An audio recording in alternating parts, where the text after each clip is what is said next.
আল্লাহ রাব্বুল আলামিন বলেন ওয়াল আসর, সময়ের কসম করে বলি,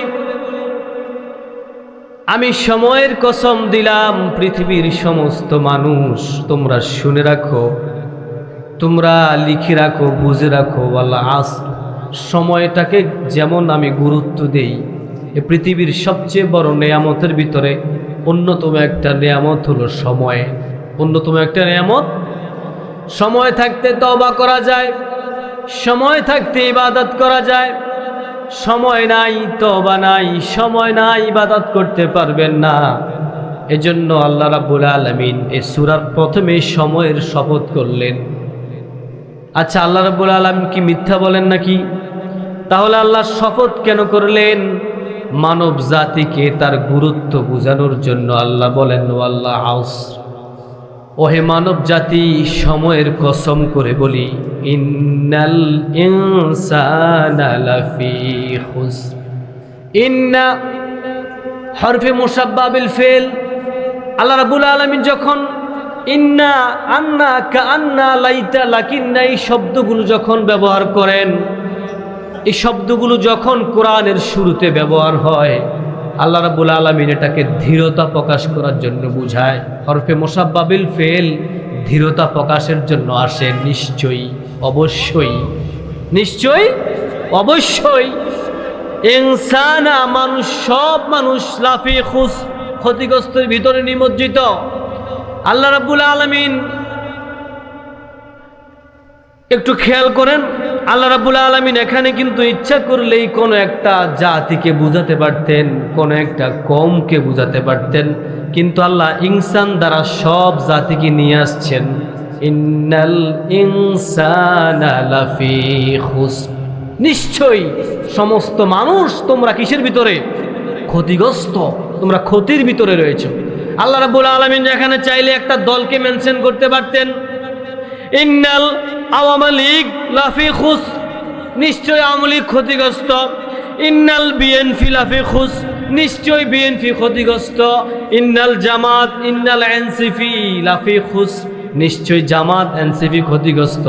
কিন্তু আল্লাহ এখানে একটা শব্দ দ্বারা পুরা জাতিকে নিয়ে আসছেন। আল্লাহু আকবার। ইনসান মানে কি? মানুষ। এখন মানুষ সে জামাতও করতে পারে, আওয়ামী লীগও করতে পারে, বিএনপি করতে পারে, এনসিপিও করতে পারে, জাতীয় পার্টিও করতে পারে। এই জন্য আল্লাহর শব্দ চয়ন দেখেন, ইন্নাল ইনসানা লাফি খুসর। এই খুসর শব্দের তাফসীর আজকে দেখলাম, এটাকে এমন ক্ষতিগ্রস্ত, এটা মানে সাধারণ কোনো ক্ষতিগ্রস্ত না। যখন মানুষ উপর থেকে পড়ে যায়, মানে তাকে আর বাঁচানোর কোনো কি নেই, উপায় নেই, তখন এই খুসর শব্দটা ব্যবহার হয়। অর্থাৎ পৃথিবীর সব মানুষগুলো ক্ষতির ভিতরে নিমজ্জিত। এর ভিতরে বাড়িস্তলা গ্রাম ছাড়া, নাকি? নাকি আমরা সবার আগে, বাড়িস্তলা সবার। ইন্নাল ইনসানা লাফি খুসর, ও মানুষেরা, পৃথিবীর মানুষ সকল তোমরা ক্ষতির ভিতরে রয়েছ। তবে সুসংবাদ হলো তাদের জন্য, 4 প্রকারের লোকের জন্য। বলেন কয় প্রকার?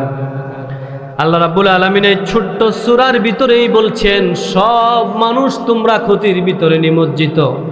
আবার আল্লাহ পরের আয়াতে বলে দিচ্ছেন এই ক্ষতি থেকে তোমরা কিভাবে বাঁচবে। 4 শ্রেণীর লোক, অনলি 4 ক্লাসিফিকেশন, মাত্র 4 শ্রেণীর লোক এই ক্ষতিগ্রস্ত থেকে বেঁচে যাবে। বলি সুবহানাল্লাহ। আচ্ছা, আল্লাহ যদি বলেন যে এরা ক্ষতিগ্রস্ত, এরা নিমজ্জিত, এরা আযাবে গ্রেফতার হবে, বলেন তো এটা কি মিথ্যা হতে পারে? আল্লাহর কথা কি মিথ্যা? আল্লাহ কি মিথ্যা বলেন? ওয়াদাল্লাহি হক। আল্লাহ বলেন আমি আল্লাহর কথা অধিক সত্য। ওয়ামান আসদাকু মিনাল্লাহি কিলা, আমি রবের চাইতে আর সত্য কে বলতে পারে? ওমান আসদাকু মিনাল্লাহি কিলা, আমি রবের চাইতে আর সত্যবাদী কে হতে পারে? সুতরাং আল্লাহ যে বলছেন সূরা আসরের প্রথমে, ওয়াল আসর, আমি সময়ের কসম করে বলছি, ইন্নাল ইনসানা লাফি খুসর, পৃথিবীর সব মানুষ তোমরা ক্ষতির ভিতরে। তবে হ্যাঁ, ইল্লাল্লাযীনা আমানু, 1 নম্বরে যারা ঈমান আনবে তারা বেঁচে যাবে। বলি সুবহানাল্লাহ। গেল কয় নাম্বার? এভাবে 4 প্রকারের লোককে আল্লাহ বাঁচিয়ে দিবেন। 1 নাম্বার হলো ইল্লাল্লাযীনা আমানু, যারা ঈমান আনবে তারা বেঁচে যাবে। মা মা'নাল ঈমান, প্রশ্ন করেন হুজুর ঈমান কি? হুজুর ঈমান কি? আমরা তো বাপ দাদার আমল থেকে আমরা ঈমানদার, আমরা তো নামাজ পড়ি, রোজা রাখি, আমরা ঈমানদার। নামাজ পড়েন, রোজা রাখেন, এরপরেও ঈমান চলে গেছে, আপনি বুঝতে পারেন নাই। হাজী সাহেব, আপনি হজ করেছেন, আপনি নামাজও পড়েন, রোজাও করেন, যাকাতও দেন, কিন্তু মিজানের পাল্লায় আপনাকে যখন নেকি মাপা হবে তখন আপনার নেকিগুলো থাকবে না, কারণ আপনার ঈমানে তো নাই। কারণ কি নাই? ঈমান কখন গেছে আপনি বলতে তো পারবেন না। ঈমান হচ্ছে সবচেয়ে বড় সম্পদ। এই পৃথিবীর সবচেয়ে বড় সম্পদ কি? ঈমান। এজন্য আমার রুহু যাবে, আমার জীবন যাবে, আমার অর্থ যাবে, আমার সম্পদ যাবে, কিন্তু আমি আমার ঈমান কখনো বিক্রি করব না। ইল্লাল্লাযীনা আমানু, যারা ঈমান এনেছে এরা বেঁচে যাবে, এরা ক্ষতিগ্রস্তর ভিতরে পড়বে না। ও ভাই, ঈমান কিভাবে আনতে হবে? ঈমান এনেছিলেন আবু বকর, ঈমান এনেছিলেন ওমর, ঈমান এনেছিলেন বেলাল, ঈমান এনেছিলেন ফেরাউনের স্ত্রী আসিয়া। বলি আল্লাহু আকবার। ফেরাউন লোকটা কেমন ছিল? এই পৃথিবীতে যত দুষ্ট লোক এবং অসৎ চরিত্রের অধিকারী, জুলুমকারী, ফ্যাসিস্ট যত লোক ছিল, এর ভিতরে অন্যতম হলো ফেরাউন। অন্যতম হলো, আচ্ছা, ফেরাউনের একটা ঘটনা আপনাদেরকে বলি। এই ফেরাউন কিন্তু ওর নাম না, মূলত এটা একটা উপাধি। মানে তৎকালীন মিশর যারা শাসন করত এদেরকে ফেরাউন বলতো, মানে এরা রাজা, এরা কি। কিন্তু আমরা এই ফেরাউন বুঝি একজনকে। ফেরাউন বুঝি কয়জনকে? কিন্তু ফেরাউন একজন না। যারা মিশর শাসন করছিল এদের প্রত্যেককে কি বলা হয়? এরা প্রত্যেকে ফেরাউন। তো আমরা যে ফেরাউনের কথা বলতেছি এর নাম হচ্ছে রামস। এর নাম কি? এ আগে তরমুজের ব্যবসা করছিল। সর্বপ্রথম তরমুজের ব্যবসা করে এরপরে মিশরে সে আগে গোরস্থানে ডিউটি করছিল। এটা বিশাল কাহিনী, আমি ওদিকে গেলাম না। তো এই ফেরাউন এত অসৎ চরিত্রের অধিকারী, কিন্তু তার ভাগ্যটা কত ভালো। তার সহধর্মিনী, তার স্ত্রী বিবি আসিয়া, তার ঈমান ছিল আকাশচুম্বী। সুবহানাল্লাহ। ফেরাউন এবং বিবি আসিয়ার ভিতরে সাংসারিক জীবনে কোনো ঝামেলা হয় নাই, দাম্পত্য জীবনে কোনো ঝামেলা হয় নাই। ফেরাউন এবং বিবি আসিয়ার দাম্পত্য জীবনটা সুখের ছিল, শুধুমাত্র ঝামেলা হতো শুধুমাত্র ঈমান নিয়ে। কি নিয়ে?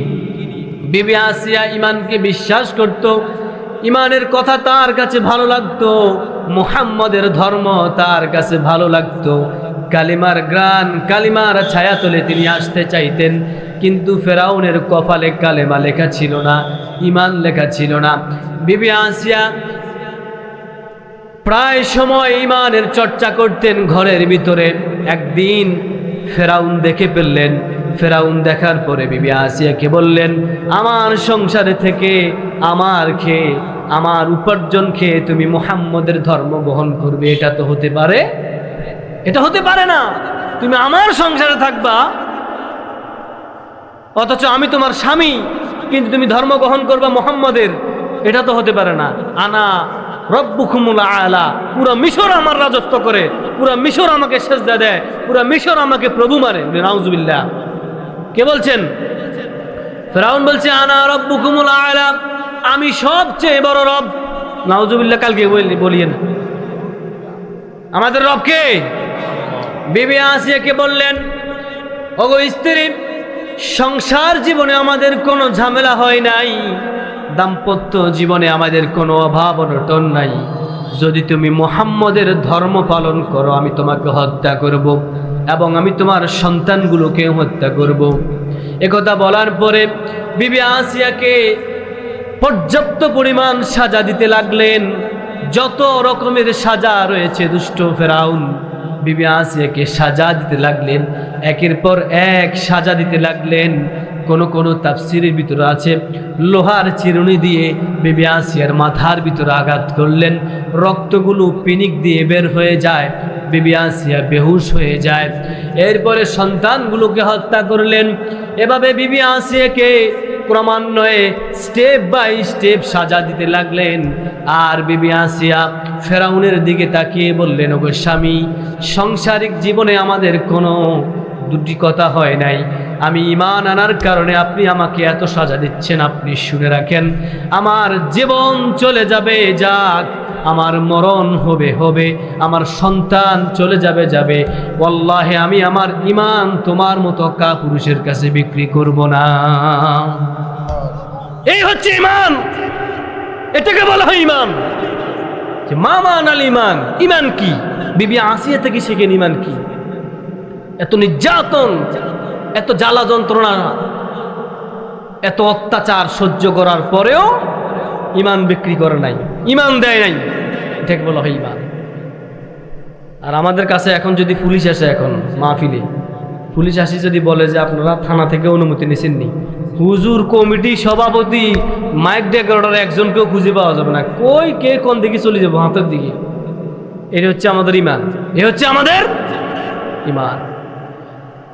ইন্নাল ইনসানা লাফি খুসর, আল্লাহ বলেন সমস্ত মানব জাতি ক্ষতিগ্রস্ত, ইল্লাল্লাযিনা আমানু, শুধুমাত্র যারা ঈমানদার তারা ছাড়া। যারা ঈমানদার, একটা উদাহরণ দিলাম, আর একটা উদাহরণ শোনেন। আল্লাহ রাসূলের একজন প্রিয় সাহাবী ছিল, সাদ আল আসওয়াদ আস-সুলাইমি। এই সাহাবীটা ছিল অত্যন্ত কালো, এই সাহাবীটা ছিল অত্যন্ত এত কালো ছিল যে তার বিয়ে হচ্ছে না। রাসূলের খুব কাছের একজন সাহাবী ছিলেন, রাসূল তাকে খুব মহব্বত করতেন। সাদ আল আসওয়াদ আস-সুলাইমি অত্যন্ত কালো একজন সাহাবী ছিল, তার বিয়ে হচ্ছে না। আল্লাহ রাসূল একদিন এক কাজ করলেন, তার বিয়ের জন্য রাসূল নিজে ঘটক শেষে প্রস্তাব পাঠালেন। সুবহানাল্লাহ। যেই বাড়িতে প্রস্তাব পাঠালেন, ওই বাড়ির মেয়ের আব্বাজানের কাছে প্রস্তাব পাঠালো। মেয়ের আব্বাজান বিয়ের প্রপোজালটা নিজে দেখলেন। নিজে দেখার পরে এই প্রস্তাবটা মেয়ের কাছে নিয়ে দিয়ে গেলেন। দেওয়ার পরে ওই কন্যা, ওই নববধূ, ওই স্ত্রী লোকটা চিঠিটা পড়ে দু চোখ দিয়ে অঝরে কাঁদতে লাগলেন। মেয়ের বাবা বললেন, মা, আমি বুঝতে পেরেছি তোমার পাত্র মনে হয় পছন্দ হয় নাই, কারণ সাদ আস-সুলাইমি অত্যন্ত কালো, আমি বুঝতে পেরেছি। অঝরে কাঁদতে লাগলেন। মেয়েটা কান্না কিছুতেই থামে না। কিছুক্ষণ পর মেয়েটা বললেন, বাবা, আমি স্বামী কালো এজন্য কাঁদি না, স্বামী পছন্দ হয় নাই আমি এজন্য কাঁদি না। ওগো আমার পিতা জান, আমি এজন্য কাঁদি, এ পর্যন্ত আমার অনেক বিয়ের প্রপোজাল এসেছে, বিয়ের প্রস্তাব এসেছে, আমি গ্রহণ করি নাই। আজকে এমন একজন ব্যক্তি, এমন একজন মহামানব আমার বিয়ের প্রস্তাব পাঠিয়েছে, আমি কেমনে ফিরাই? সুবহানাল্লাহ। বিশ্ব নবী হযরত মুহাম্মদ মুস্তাফা আমার বিয়ের জন্য প্রপোজাল পাঠালো, প্রস্তাব পাঠালো, বাবা আপনি বলে দেন আমি বিয়েতে রাজি। সুবহানাল্লাহ। বিয়ের ব্যবস্থা হলো। আল্লাহ রাসূল নিজে বিবাহ করালেন। আল্লাহ রাসূল উভয়কে, দুজনকে বিবাহ করালেন, সাদ আস-সুলাইমিকে আর ওই মেয়েকে বিবাহ করালেন। বিবাহর দিন ধার্য হলো, বিবাহর তারিখ ফিক্সড হলো।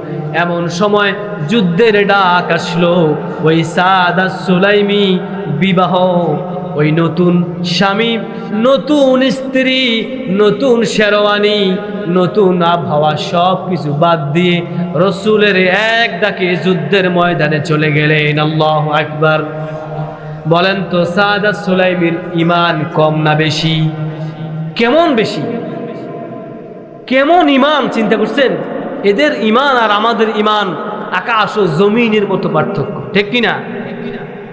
এজন্য ঈমান আনতে হবে আবু বকরের মতো, ঈমান আনতে হবে উমরের মতো, ঈমান আনতে হবে আলীর মতো। হযরত আলীকেও অত্যন্ত নির্যাতন করেছিল উমাইয়া বাহিনী। হযরত আলীকে উত্তপ্ত মরুর বুকে বালুর ভিতরে গলার ভিতরে রশি লাগাইয়া হযরতে বেলালকে উমাইয়া বাহিনী শুধু টানে আর বলে, বলো আল্লাহ বলতে কোনো ইলাহ নাই। কতক্ষণ বুক চাপা দেয়, আবার পিঠের উপরে বড় বড় ব্লক দেয়, ব্লক দিয়ে চাপা দেয়, ব্লকগুলো গরম করে চাপা দেয়। মরুভূমির বালুগুলো এমনিতেই গ্রীষ্মকালে উত্তপ্ত গরম হয়ে থাকে। হযরতে বেলালের চামড়া খসে যায়, শরীর থেকে পিনিক দিয়ে রক্ত বের হয়। যখন ওই উমাইয়া বাহিনী যখন বেলালকে বলল, বলো আল্লাহ বলতে কোনো শব্দ নাই, হযরতে বেলাল এক আঙ্গুল দিয়ে তাদেরকে বললেন, আহাদ আহাদ আহাদ, এক আল্লাহ ছাড়া আমি আর কাউকে মানি না। প্রিয় হাজরিন, তাহলে ঈমান আনতে হবে কিসের মতো? বেলালের মতো। ঈমান আনতে হবে ফেরাউনের স্ত্রী আসিয়ার মতো। ঈমান আনতে হবে সাআদাত সুলাইমির মতো। আমাদের সমাজে অনেক ভণ্ড ঈমানদারের দাবিদার রয়েছে। অনেক দেখা যায় নামাজ নাই, রোজা নাই, দাড়ি দুটি এত লম্বা, নখ একটা কত লম্বা, 40 দিন গোসল করে না, লাড়ি একটা লম্বা, বিভিন্ন জায়গায় মাজারের আশেপাশে তারে পাইবেন। এ যত শরীয়ত, যত মারেফাত, যত ধর্ম সে জানে, একজন আলেমও তা জানে না। এরা ভণ্ড, এরা ইসলামের প্রতারক, এরা ইসলামকে নিয়ে তামাশা খেলে। বলে যে আমার ঈমান ঠিক আছে, জীবনে এক ওয়াক্ত নামাজও পড়ে নাই। আপনি বলিয়েন, দেখবেন যে কি বলবো, আমার ঈমান ঠিক আছে। ইন্নাস সালাতা তানহা আনিল ফাহশাই ওয়াল মুনকার।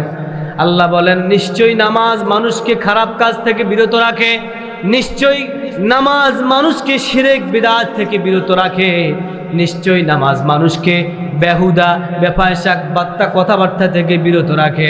এজন্য সালাত, যার ভিতরে সালাত নাই তার ভিতরে ঈমান নাই, যার ভিতরে নামাজ নাই তার ভিতরে ওয়ামিনান নাসি মান ইয়াকুলু আমান্না বিল্লাহ। শেষ জামানায় কিছু লোক বলবে, আমরা তো ঈমান এনেছি, কারণ আমাদের বাবা ছিল মুসলমান, দাদা ছিল মুসলমান, আমরা ঈমান এনেছি।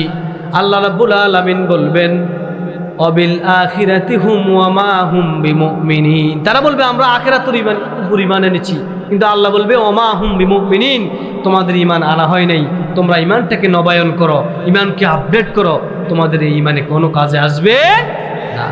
সুতরাং প্রিয় মুসল্লিগণ, আমাদের কথাবার্তায় অনেক সময় আমাদের ঈমান চলে যায়, আমাদের কার্যকলাপে, আমাদের কথাবার্তায়, আমাদের মুআমালাতে, আমাদের লেনদেনে আমাদের কি চলে যায়? ঈমান চলে যায়।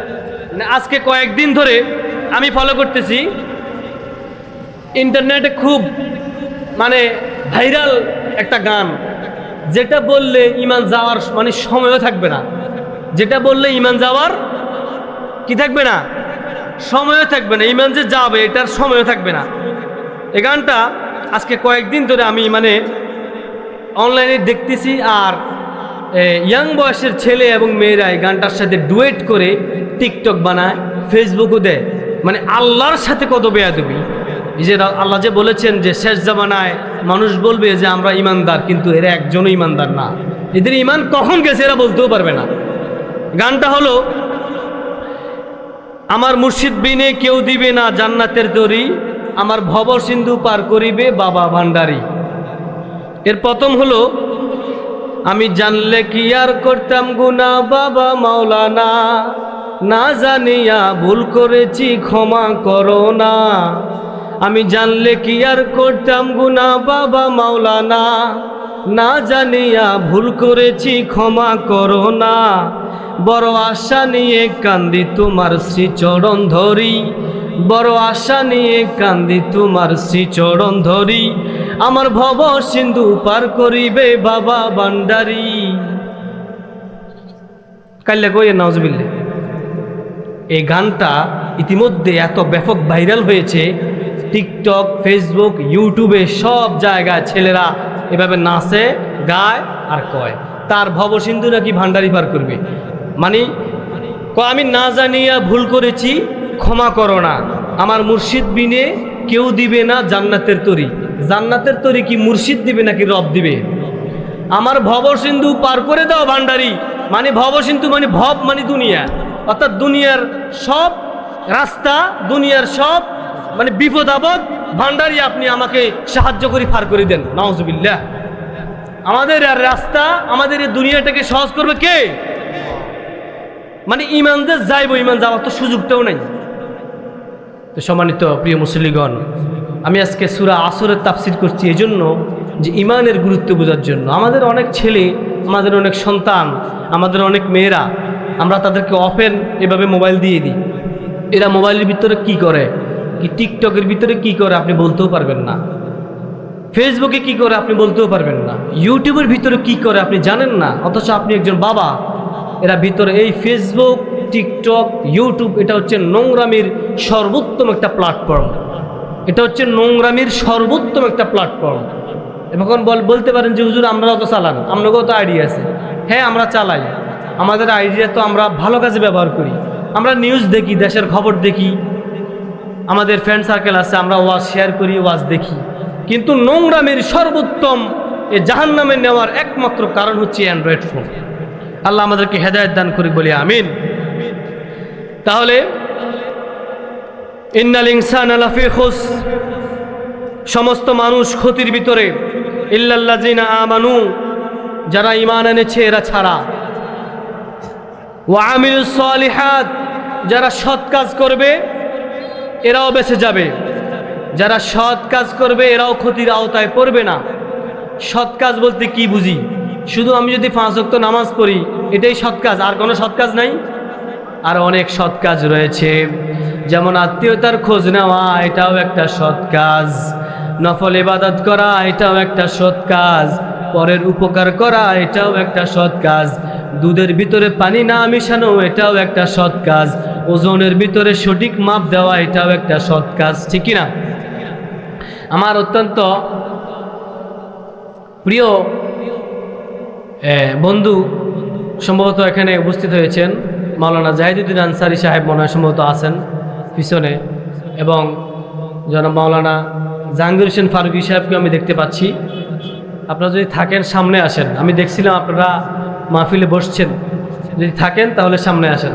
তাহলে ওয়া আমিলুস সালিহাত মানে সৎ কাজ যারা করবে এদেরকে আল্লাহ বিপদে ফেলাবে না, এরা ক্ষতির ভিতরে পড়বে না।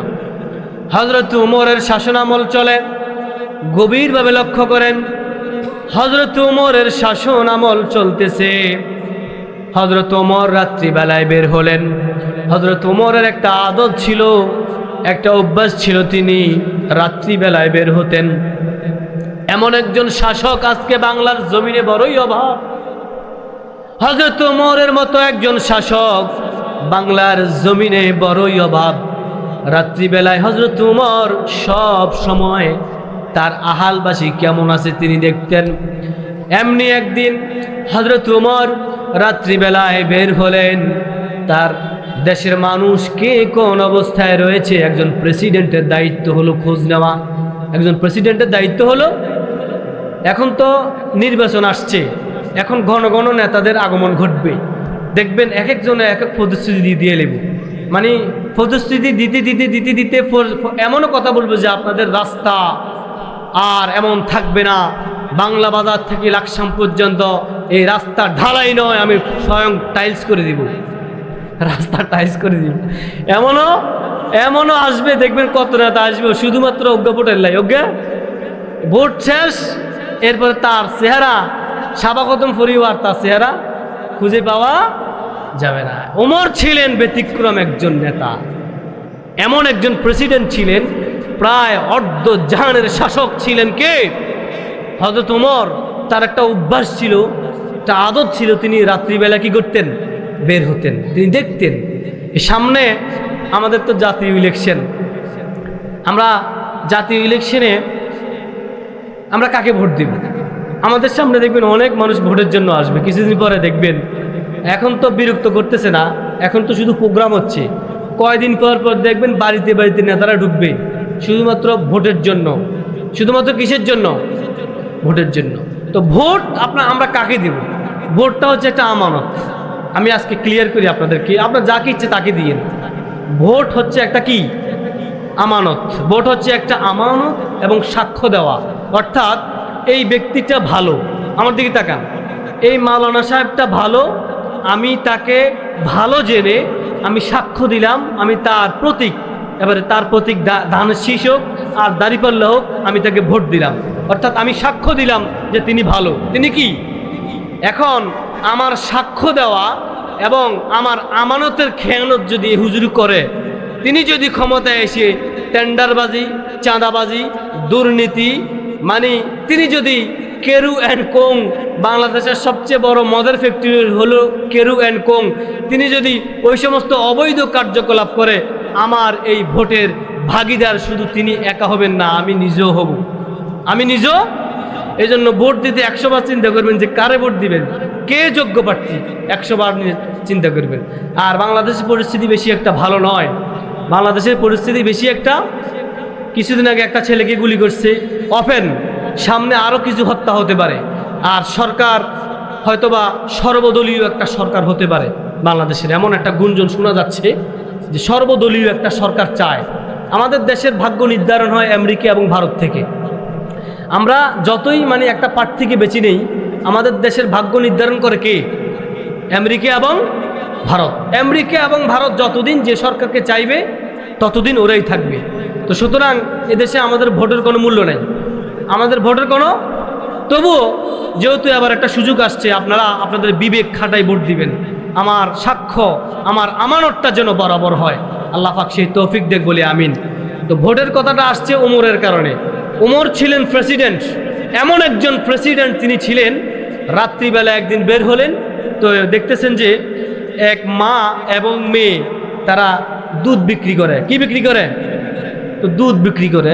এখন দুধ বিক্রি করার সময় আমাদের দেশে পানি দেয় কি দেয় না? ওই মা এবং মেয়ে প্রত্যেক দিন তাদের গরুর দুধ বিক্রি করে এবং পানি দেয়। গরুর দুধের ভিতর কি দেয়? পানি দেয়। খুব চমৎকার একটা ঘটনা। হযরত ওমর একদিন রাত্রিবেলায় বের হলেন। হযরত ওমর রাত্রিবেলায় যখন বের হলেন, বের হওয়ার সময় ওই ঘরের পাশে যখন আসলেন, তিনি দাঁড়িয়ে গেলেন। মা তার কন্যা সন্তানকে বলতেছে, মা আজকে দুধের ভিতরে পানি মিশাইছো কিনা? কালকে তো বাজারজাত করতে হবে, কালকে বাজারজাত করতে হবে, কালকে বিক্রি করতে হবে, আজকে দুধের ভিতর পানি মিশাইছো কিনা? মেয়েটা বলল, না মা, আজকে দুধের ভিতর পানি মিশাই নাই, আর মিশাবো না। বলো কি, এতদিন পানি মিশাইছো, আজকে পানি মিশাইবে না? না মা, আজ থেকে আর দুধের ভিতরে পানি মেশানো যাবে না। তো কেন? আমাদের প্রেসিডেন্ট উমর যদি দেখে যায়, বা আমাদের প্রেসিডেন্ট উমর যদি শুনে যায়, উমরকে শয়তান পর্যন্ত ভয় পাইত। এমন একজন লিডার, এমন একজন প্রেসিডেন্ট ছিলেন, উমরের নাম শুনলে বাচ্চারা কাঁদত।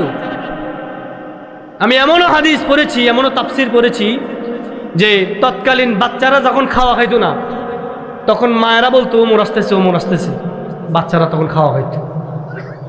উমর যেই পথ দিয়ে যাইতো, যতক্ষণ না খবি শয়তান, ওই পথ থেকে 100 হাত দূরে থাকতো। তো মেয়েটা বলতেছে, মা দুধের ভিতরে আর পানি মেশানো যাবে না। কেন? ওমর যদি দেখে যায়, ওমর যদি শুনে যায়। তো মা বলতেছে, কার এত রাত্রে ওমর কোথা থেকে আসবে? ওমর কি দেখবে নাকি তুমি পানি মিশাও? মেয়েটা বলতেছে, মা ওমর দেখবে না, ওমরের রব তো দেখবে। আমাদের প্রেসিডেন্ট ওমর তো দেখবে না আমি যদি দুধের ভিতরে পানি মিশাই, কিন্তু ফাআইনাল্লাহ, আল্লাহ কোথায়? ফাআইনাল্লাহ, আল্লাহ কোথায়? আল্লাহ তো দেখবে। মা আমি আর এই কাজ করতে পারবো না। হযরত ওমর এই মেয়েটার কথা শুনে আবেগ আপ্লুত হয়ে গেলেন। এই মেয়েটার কথা শুনে আবেগ আপ্লুত হয়ে গেলেন। পরবর্তীতে এই মেয়েকে তিনি বিবাহের ব্যবস্থা করে দিলেন। তো এমন, হ্যাঁ, তার ছেলের সাথে এমন একটা প্রেসিডেন্ট ছিল, এমন একজন প্রেসিডেন্ট আমাদের দেশে দরকার আছে না নাই? এমন একজন প্রেসিডেন্ট আমাদের দেশে দরকার আছে না নাই? আমাদের খোঁজ নিবে। রাত্রিবেলায় উমরের কাজ ছিল শুধু রাত্রিবেলায় ঘোরা, কার কোন সময় সে শুধু ঘোরা। এটা হচ্ছে সৎ কাজ। সৎ কাজের প্রতিদান আল্লাহ তাআলা এভাবে দেয়। ওয়াতাওয়াসাউ বিল হাক্কি ওয়াতাওয়াসাউ বিস সাবর। সর্বশেষ আয়াত হলো আল্লাহ রাব্বুল আলামিন ওদেরকেও বাঁচিয়ে দিবেন, ওই মানুষগুলো ক্ষতিগ্রস্তের ভিতরে পড়বে না। ওয়াতাওয়াসাউ বিস সাবর, যারা ধৈর্য ধারণ করেছে, বিপদে আপদে মুসিবতে যারা ধৈর্য ধারণ করেছে বিপদে আপদে মুসিবতে, যারা ধৈর্য ধারণ করেছে আল্লাহ রাব্বুল আলামিন তাদের জন্য মহা পুরস্কারের ব্যবস্থা রেখেছেন।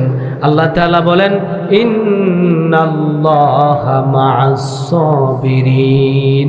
ওহে দুনিয়ার মানুষেরা, তোমরা যারা ধৈর্য ধারণ করেছো, তোমরা যারা আমি আল্লাহর উপর আস্থা রেখেছো, তোমরা যারা আমি আল্লাহর উপর ভরসা রেখেছো, তোমাদের কোনো ভয় নেই, তোমাদের কোনো চিন্তা নাই, আমি রব স্বয়ং তোমাদের সাথে আছি। সুবহানাল্লাহ। এজন্য প্রিয় মুসল্লিগণ, আমরা ধৈর্য ধারণ করব বিপদে আপদে মুসিবতে, আমরা সব সময় ধৈর্য ধারণ করব, আল্লাহর প্রতি শুকরিয়া আদায় করব। আল্লাহ রাব্বুল আলামিন যেন আমাদেরকে বুঝার এবং আমল করার তৌফিক দান করে বলি আমিন।